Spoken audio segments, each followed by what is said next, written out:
Hello and welcome on the program. My name is Muti Olori and this is Total Woman on AD4 TV Radio. The act of motivating a group of people to act towards achieving a common goal in a business setting or directing workers and colleagues with a strategy to meet a company needs can be seen as leadership.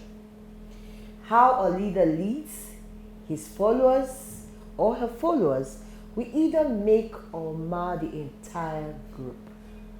Some people think leadership or leaders are born, while others believe an individual needs a form of mentoring or training to become a leader. Today, our guests will be discussing mentoring for leadership. She's someone that is passionate about success. She speaks far and wide on her experience in leadership, personal development, and building great teamwork. She's a leadership coach.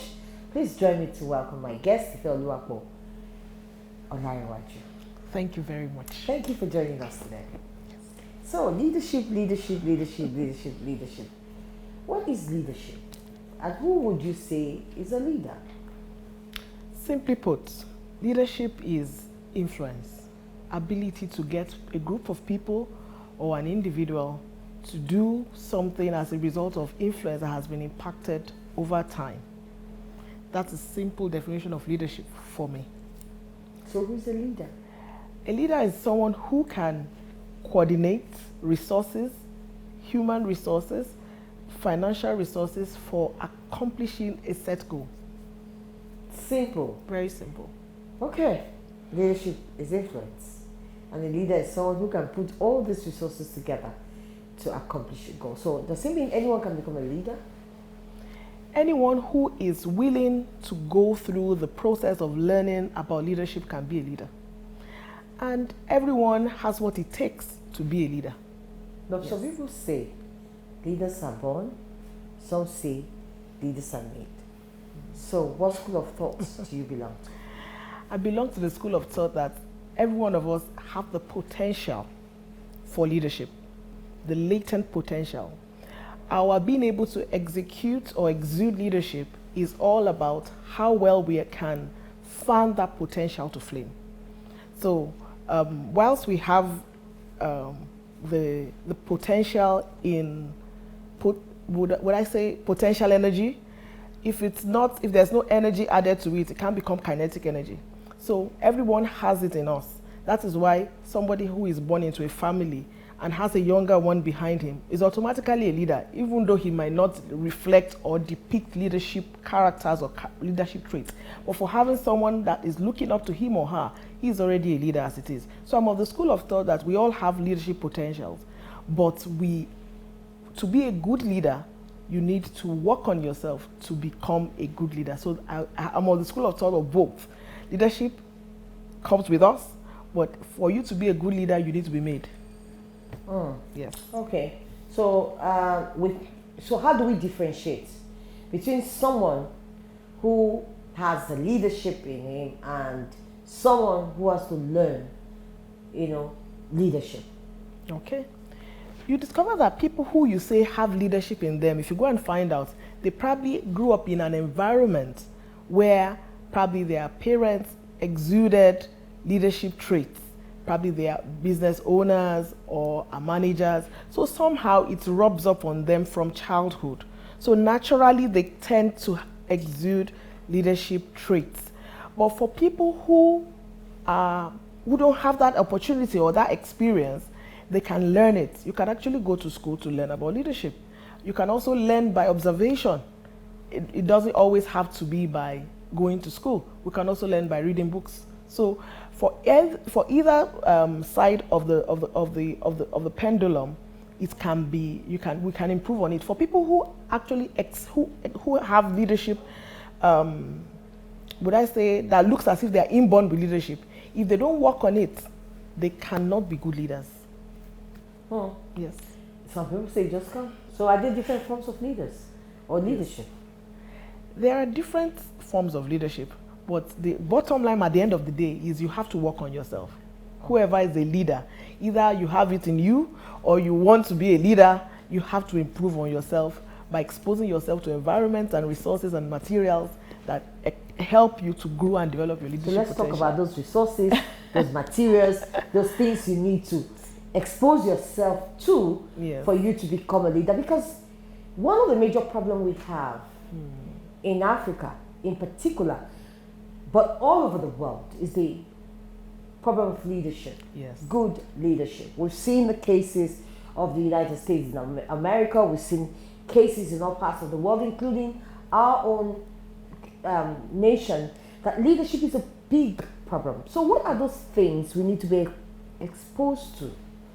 Okay.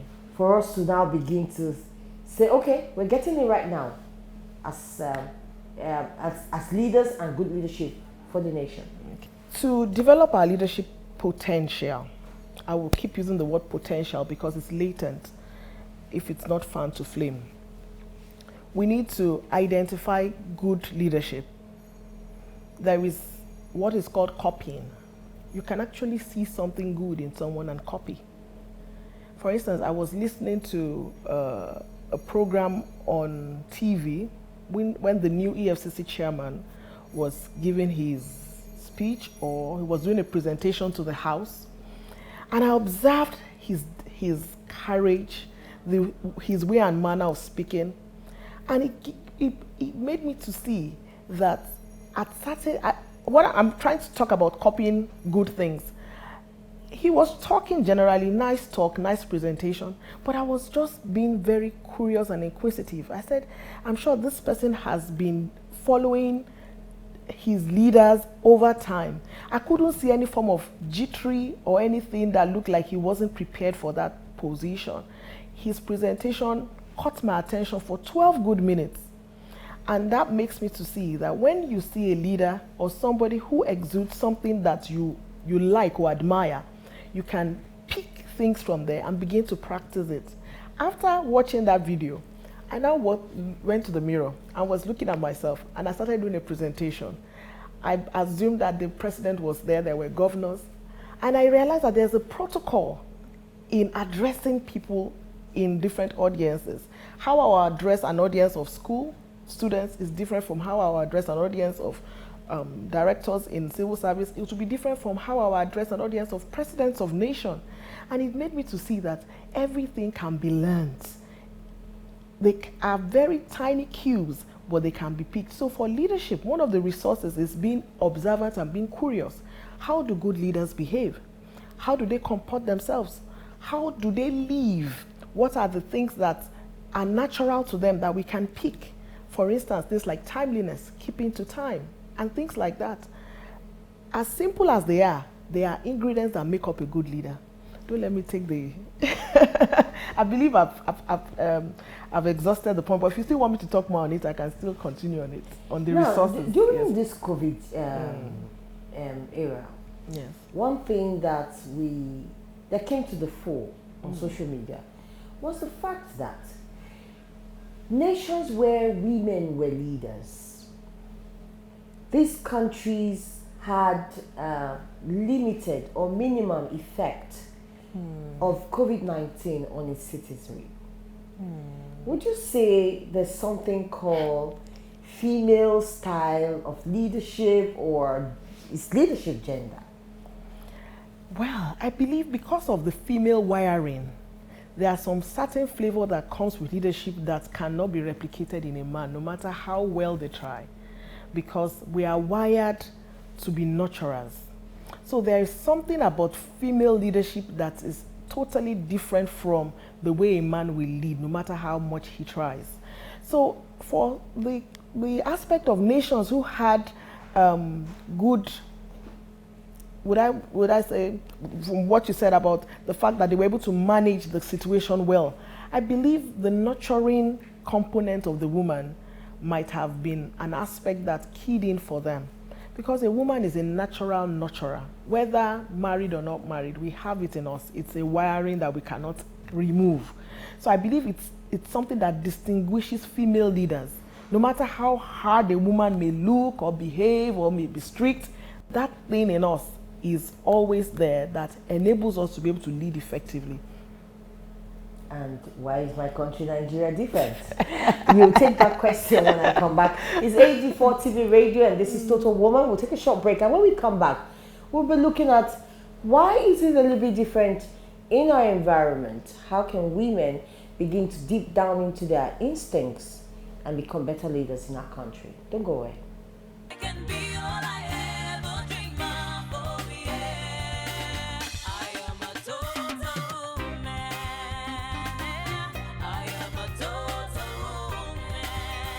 Oh, I am a total woman.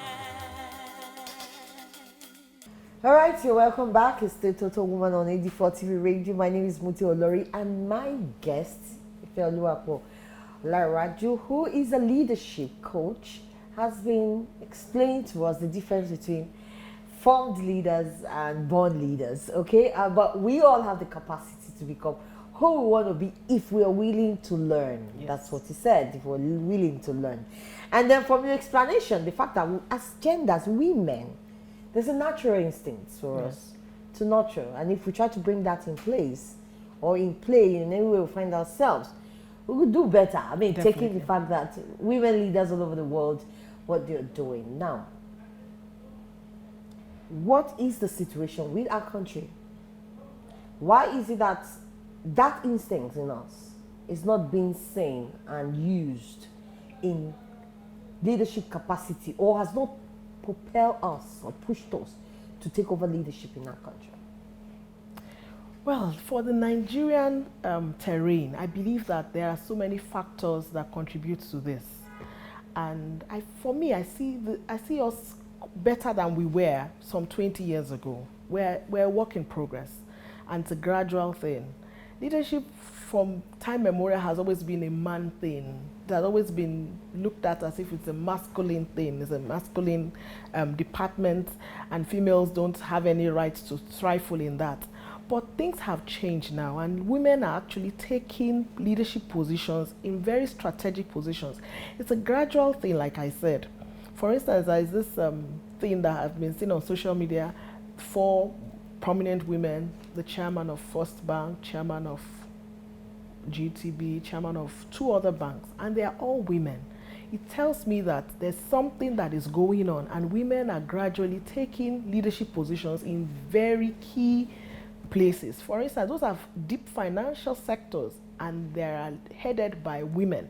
So it shows to me that if women continue to mentor and bring up more women who have what it takes to take such positions, we'll have more women in the corridors of power, more women taking up leadership roles, and more women leaving their footprints in the sand of time as leaders that are effective and efficient in our nation. You mentioned something, mentoring. Yes.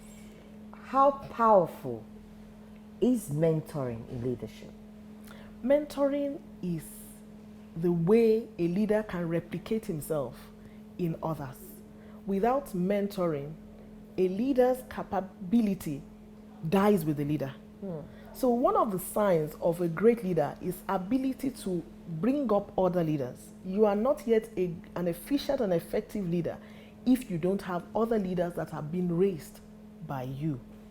So one of the keys of effective leadership is ability to identify the potentials in people and bring them up to speed in such a way that they can also take the spaces where we are whilst we also keep moving forward. It's all in the stages of the 5 levels of leadership. There are in the school curriculum, there are 5 levels of leadership. We have the leadership that is by position, we have the leadership that is by character, leadership that is by result, and we also have leadership that is by legacy. You have grown to a stage whereby your legacy is speaking for you whether you are alive or not. People like Martin Luther King, they have left such great impact that there are people that are fighting the cause that they left behind because they've been able to successfully replicate themselves by the legacy that they represented when they were alive. Now I understand when you talk about leadership being about influence. Yes. So who are the people you are influencing? Who are the people that are taking your norms, your values, and running with it, even while you're there or while you're not there? So what's the problem with us as women? Why is it difficult for us to begin to mentor, because the gap is much. You talked about, oh, we're making progress. Someone will tell you we don't have strong women like Queen Amina that we used to have. These are very strong women. The United Nation Charter says 35% affirmative order. We are not there. So when you say we're making a lot of progress, so probably there's this huge gap, and that thing, mentoring, probably could be missing. How can we as women begin to bridge this gap using mentoring as a tool? Yes, we can bridge this gap very easily, but it's a process that will take time, because we need to be able to identify young women who are willing to take leadership roles. There are many who don't even understand the concept of leadership, and many believe leadership is all about being a boss, being somebody that can chill out others and all that. No, there's more to leadership than that. And the mentoring process has to do with identifying people in their individual spaces. For instance, I'll use myself as an example. I run an organization currently that has a staff strength of about 17. And amongst us, we have more females than males. It was just coincidence, because some people have said, how come I have so many females in my office? It's just coincidence. But I realized that in the course of grooming them, I don't want to use the word mentoring, in the course of doing the onboarding for them and working with them over the years, I've seen myself duplicated in many of these young girls unconsciously. I now decided to go on a leadership training where I really understood leadership properly. And I consciously began to identify different people amongst them who I knew had what it takes to be able to move from where they are to somewhere higher. Unconsciously for them, but deliberately for me, I call them on one-on-one sessions just to have chats with them, to know where they are. It is hard work on the path of the leader who wants to mentor other people, because it goes outside our comfort zone. We need to go outside our comfort of looking out for people. Leadership, like I said, is influence, ability to influence the next person, to bring out the things that they have that they don't even know that they have, that can be useful for the society. So in the course of having interactions with these people, it's taking time. Precious time that could have been used for other things. I also have sessions where I just put together people, young girls, and just share life with them, share my life experiences with them. Those avenues are avenues of mentoring silently. There's also the avenue whereby you deliberately pick people. I've identified things in them, and I deal with them like as if they're in school, and I tell them I'm not going to be lenient with you, because I can see potentials that are wasting in you. I need you to wake up. So that is another form of mentoring, and I see that they are willing. In fact, some of them will come and tell me, please, mommy, tell me exactly where I'm missing it, and I'll give it to them straight. And I see the improvement, because I see that they are willing to grow, and they are willing to go on the path of personal development, which is a key aspect of leadership. As a leader, you must be constant on personal development. And I see that they are willing to grow and they are willing to follow me. As a result of that, I am duplicating myself in them, using their own uniqueness, because I have my own uniqueness, they have their own uniqueness, but using their own uniqueness to bring out the things that they can do and help them to grow in leadership. So mentoring is something we cannot not do. Now, what about the person? What about willingness on part of whoever was Yes. mentored? Because you mentioned a lot of, we need to identify, we need Yes. to. I don't think identifying is a major problem, but I've seen in quarters when they say the followers just don't want They to don't follow. want to follow. You can only force a horse to Yes. the water, but you can't force it to drink. So, talking to young people, what kind of disposition do you think that they need for them to be mentored properly and then come from mentors to becoming leaders? Someone said something, a wise man said something that I hold dear to heart. He said, nobody will care to listen to what you have to say until they know how much you care for them. And there's no one that sees genuine care and concern who is not attracted to the source of that care. When we show genuine care for people who we want to mentor, it is a starting point of showing that, look, it's not about you're not paying me for this. Even if you have to pay me, you can't pay for all I've learned over the years. But I want to pour this into you. Now, in the course of maybe 10 people, it may just be 3 that will be willing. But don't make a mistake, those 3 can become an army of 1,000 tomorrow. So I know the aspect of willingness is key, but there will always be a few that will be willing to grow once they see that we are genuinely concerned about them, and that is very important. So what approach should we use as women in our country towards leadership? You're a leadership coach. So what approach do you think we should begin to use to see that change, to see more girls coming in? Because let me tell you the truth. I've spoken to people and they said they are not inspired by the set of female leaders, maybe in politics or places in policies and all that. They're not really impressed. So what is the best approach that you think we should start taking, to raise leaders? One of the approaches we need to take is we need to be selfless ourselves as leaders. You said something, you referred to Queen Amina in the course of our discussion. And one of the things that stood her out was that she was selfless for her people. It was not about her. It wasn't about what she had to gain from the process, but was about the liberation of her people. When we show genuine concern about the society, about change, about a better tomorrow, and we are passionate about it, and people can feel it tangibly that it's not about what we want to gain, but what we want to give, it will begin to change the narrative for leadership. One of the things that have kept many people from wanting to be like other people is that they see selfishness written all over us. And when it's about self, it can't go far. Someone said something, anything that serves humanity thrives.